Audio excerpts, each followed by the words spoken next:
இசைஞானி இளையராஜாவின் மகள் பவதாரணி கடந்த சில தினங்களுக்கு முன்னர் காலமானார்.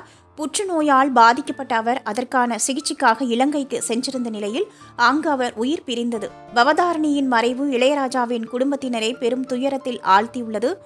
47 வயதில் மரணமடைந்த பவதாரணியின் உடல் இளையராஜாவின் சொந்த ஊரான பண்ணைபுரத்தில் நல்லடக்கம் செய்யப்பட்டது. பவதாரணி தன் தந்தையைப் போல் இசையமைப்பாளராக பல்வேறு படங்களில் பணியாற்றினார். அது மட்டுமின்றி இவரது குரலில் பல்வேறு சூப்பர் ஹிட் பாடல்களும் வந்துள்ளன. குறிப்பாக இளையராஜா இசையில் பாரதி படத்திற்காக இவர் பாடிய மயில் போல பொண்ணு ஒன்று என்கிற பாடல் பவதாரணிக்கு தேசிய விருதையும் பெற்றுத்தந்தது. அவரின் இறுதிச் சடங்கில் இந்த பாடலை பாடி அவரது குடும்பத்தினர் கண்ணீர் மல்க அஞ்சலி செலுத்தியது காண்போரை கண்கலங்க செய்தது.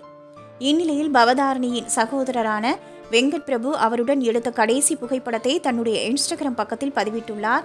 அதில் பவதாரணியை கட்டி அணைத்து அன்போடு தலையில் முத்தமிட்டபடி போஸ் கொடுத்துள்ளார் வெங்கட் பிரபு. அதன் பின்னணியில் ஒரு தங்க ரதத்தில் பொன் மஞ்சள் நிலவு என்ற பாடலையும் ஒலிக்கவிட்டுள்ளார் வெங்கட் பிரபு.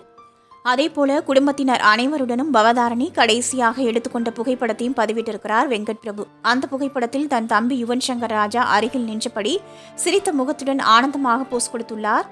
இந்த புகைப்படங்களை பார்த்த ரசிகர்கள் வெங்கட் பிரபுவுக்கு ஆறுதல் கூறி வருகின்றனர்.